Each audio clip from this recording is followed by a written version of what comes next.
I said you can have whatever you like. Yay! Welcome to the latest episode of Scriptwriting for Beginners with your host, myself, James Brennan. Um, Thank you very much to everyone who's been watching the videos so far. And please don't forget to subscribe, like, share, and all that YouTube malarkey. As promised, in today's episode, hence the song at the beginning, you can have whatever you like, we're doing characters' wants versus need. What does a character want versus what does a character need? They may sound the same, but they do two different, completely different, rather, actions. They do complete two different roles. There we go, within your storyline.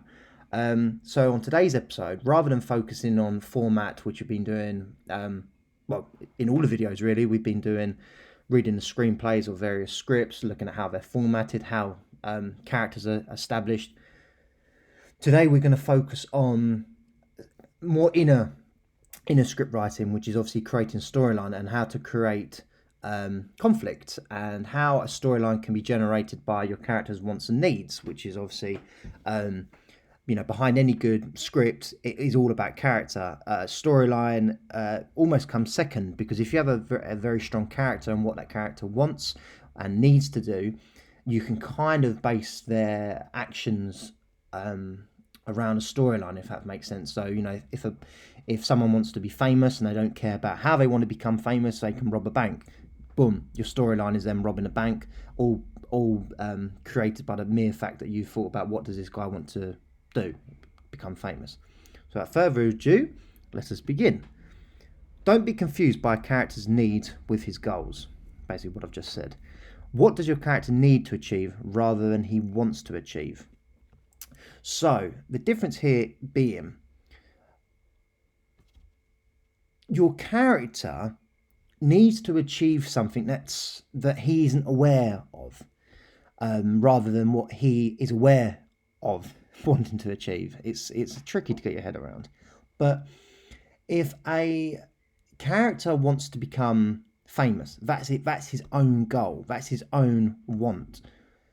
However, his need of wanting to become famous is maybe to feel loved. So the character himself will never say, or maybe not be aware that I want to be loved. All he will think is I want to be famous, because then the byproduct of being famous is going to have the feeling of being loved. So being loved is a goal that he wasn't even aware of achieving. He just thought, in order to be famous, that's what I want. It's kind of subliminal byproduct, but it's what gives you layers to a character's backstory and conflict. Wants are set in stone. They shouldn't change, because otherwise you end up having a storyline with multiple different threads. So here, for example, the examples would be: the football player wants to win a game, the spaceship wants to land on a planet, the detective wants to capture the criminal. They should be stated and set in stone right from the start. Obviously, once you've set up, the premise of the idea, they should be the most obvious, plot.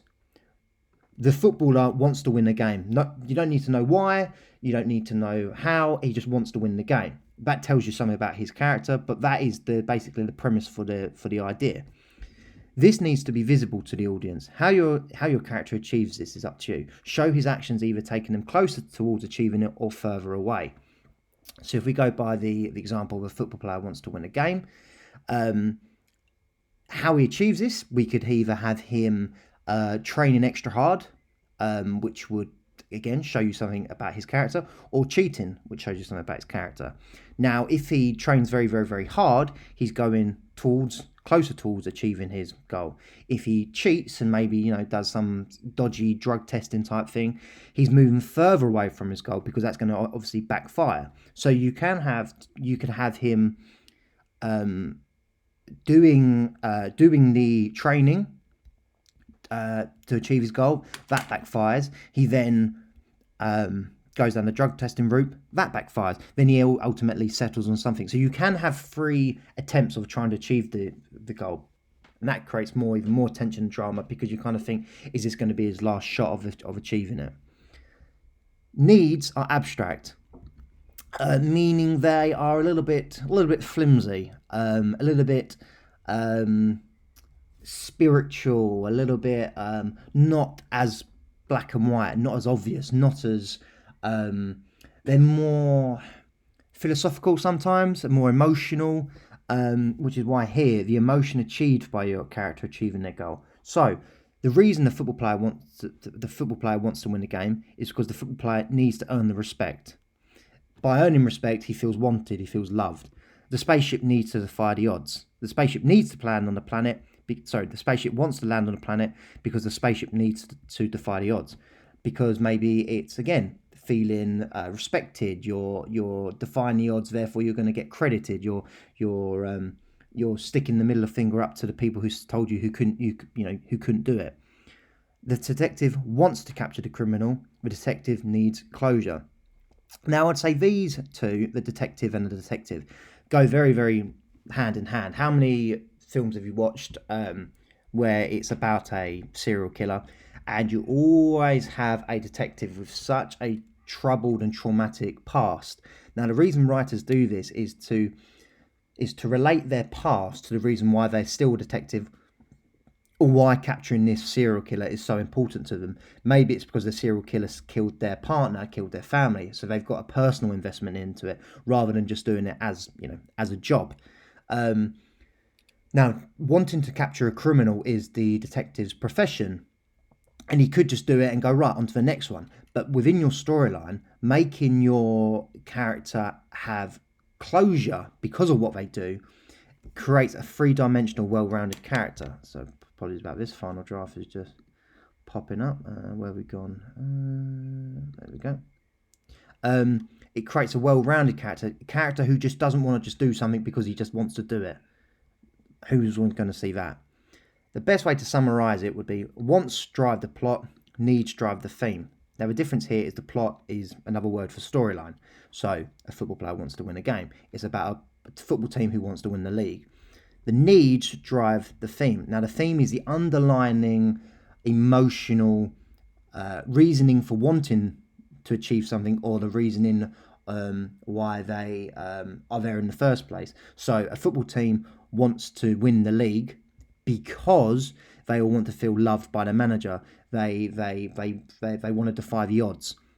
So the theme there would be theme of the underdog, theme of respect, theme of feeling wanted, themes of I've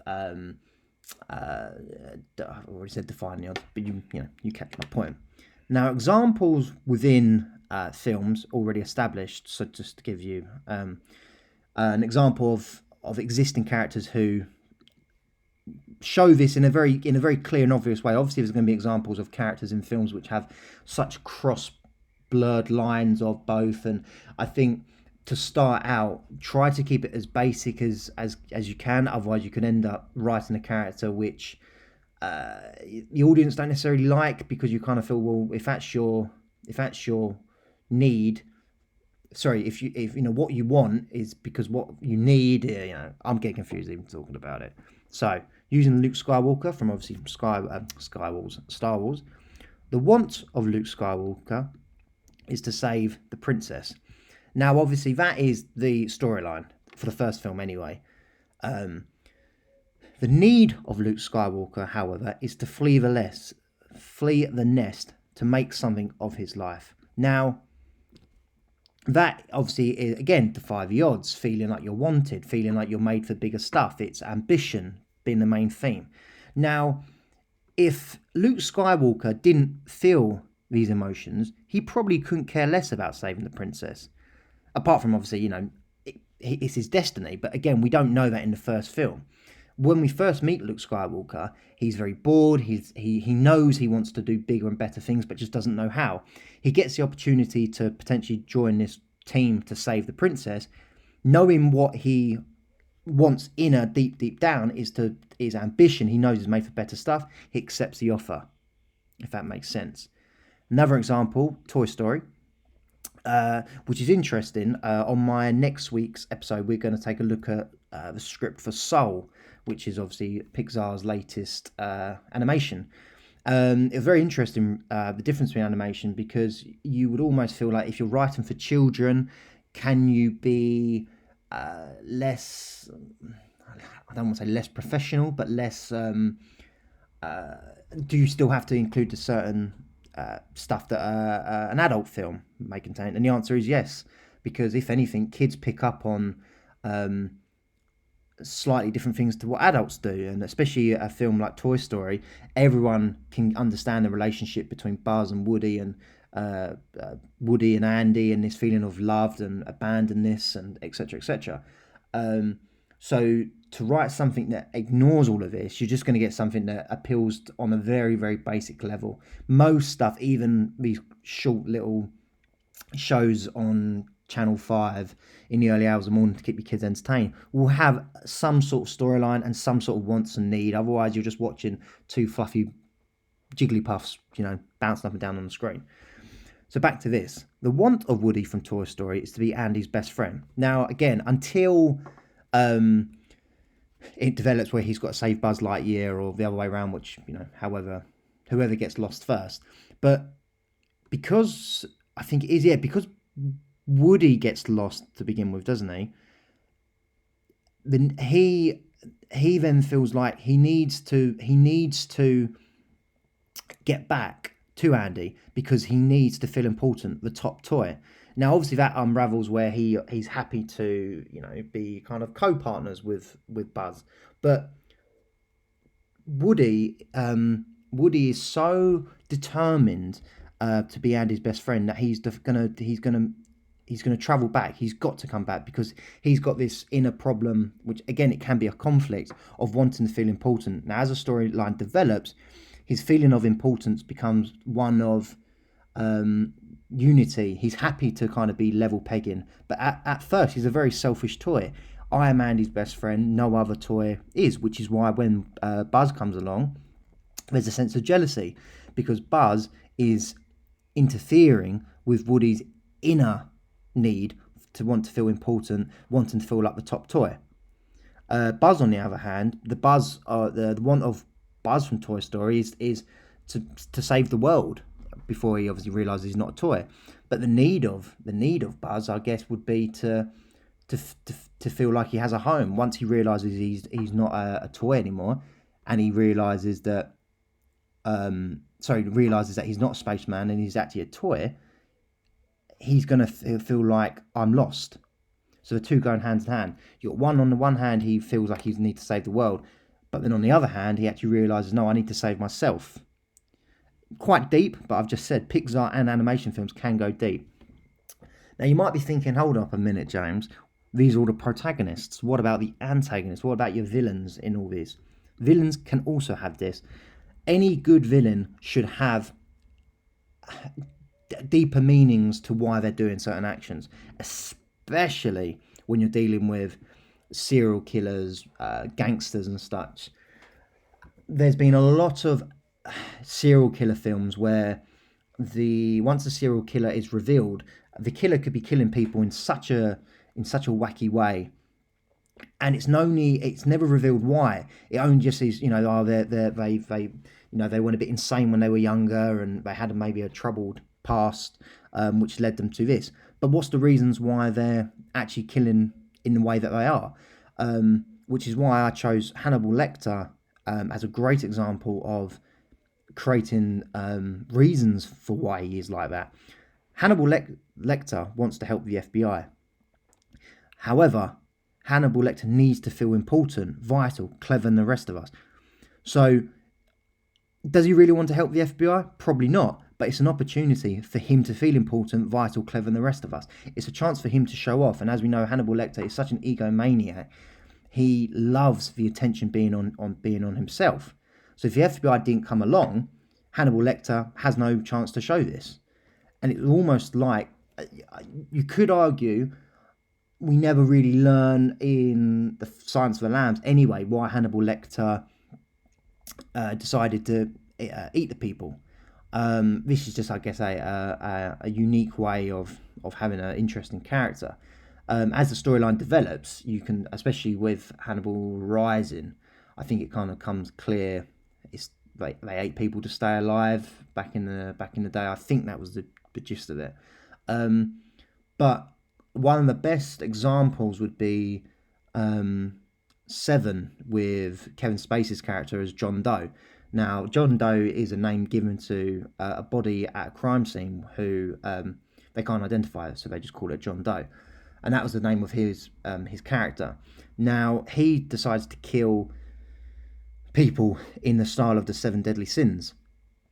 Now, the reason he does that is because he's quite religious and he's kind of sick and tired of humanity being greedy, being being lazy. So it actually makes sense why, obviously, he's crazy in order to want to, in wanting to kill people, but his reasons for wanting to do it are made clear. He's sick and tired of the world living in filth, according to him. He's tired of the world living in these seven deadly sins. So to take revenge, he kills, if you want to be lazy, I'm going to kill you in a lazy way. If you want to be greedy, I'm going to kill you. You're going to die because you're greedy, and I'm going to kill you by greed. So if I was to say that, John Doe wants to cleanse the world, would be his want, but John Doe needs to feel like he's I wouldn't say important. He needs to feel like he's cleverer than the rest of us. Feels like he needs to do his part for society. He feels ambitious. He feels cunning. He feels clever, ruthless. It's the reasons why they do this certain stuff. So overall, you firstly have to work out what your character wants versus what they need, and this will help you create your character. See how the two are linked. Now, as we just said, I said that sometimes the best examples would be detectives. Detectives have such an easy link to their reasons for wanting to do stuff, more so than any other genre I can imagine, because I guess you're dealing with a high intensity type job, so you can understand that the trauma is going to play a part on why they still feel the need to do their job. Investigate how their want creates their flaw. Now, that kind of comes into, like, for example, Luke Skywalker. He wants to save the princess because he's ambitious, but then that ambition can get ahead of yourself and obviously ultimately can put the mission at jeopardy because you think you're better than you actually are. Or, using the detective example, because the detective wants to capture the criminal because they need to have closure, they could therefore become very, very, very, very, very, very selfish about their actions. They never go home, they never see their wife, they never see their kids, they spend all night at the police station. So that wanting to have closure for themselves is a selfishness because all they're thinking about is themselves getting closure. They don't really care about their family, which therefore, again, you see in detective films quite a lot. That selfishness will then lead them to be addicted to drink, addicted to drugs, addicted to partying, addicted to prostitutes, to give them something that relieves the pressure of their job. But ultimately, they're still doing it selfishly because they're not putting anyone first. And then when they do capture the criminal and have closure, that's when it starts to balance itself out. But normally at that point, it's too late for them to have a happy home life. Demonstrate how their choice between their want and needs leads to a consequence. Now, that's a little bit what I've just said about a detective who's so fixated on capturing a criminal to have closure. The consequence of that is going to be that he's not going to have a happy home life because he's going to be pushing people away to save them, pushing people away because he's selfish, pushing people away because he can't think of anything but capturing this criminal. So the consequence, depending on the genre that you're going for, if you're writing like a crime, detective, police drama, then ultimately the consequence is going to be somewhat negative. Yes, you can write it where it all goes hunky-dory, they capture the criminal, they go back to their wife, and their wife is like, hurrah, you're home. But realistically, and if you're going to try to write something that's realistic, it's going to be quite tricky for them to get their life back on track. They can start it, but at the end of the film, you're not going to have this, and they walk off into the sunset.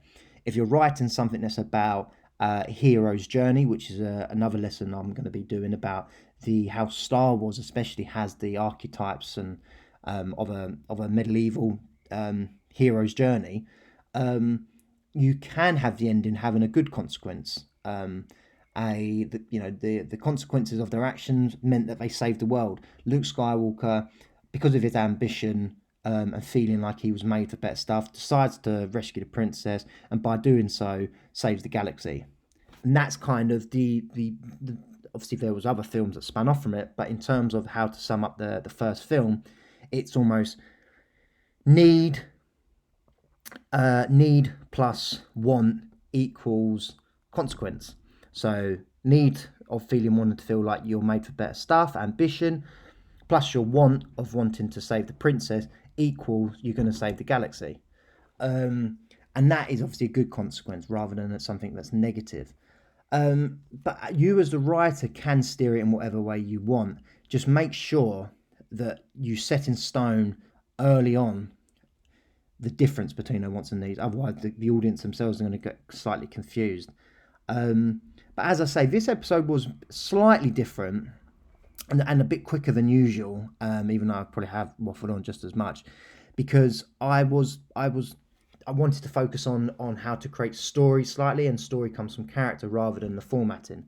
As I say, next episode is going to be focusing on the opening pages of Soul, the animation, just to slightly point out if there's any differences between an animation script on how you describe the characters, the scenes. From what I can see, there aren't any, but I'm sure as we go along we can all pick out the differences or similarities. But the main thing to know from that lesson is an animation script in terms of format shouldn't be any different, and the story lines and the character depth and the characters' wants and needs should still be the same. So I'll make sure that in next week's episode I'll focus on the wants and needs of the main character in Soul, even though it's a Pixar film, just to show you that, like I mentioned here, Toy Story done it, so it shouldn't make a difference what genre you're writing in. Thank you very much for listening to this, and as I say, don't forget to like, subscribe and share and all that jazz.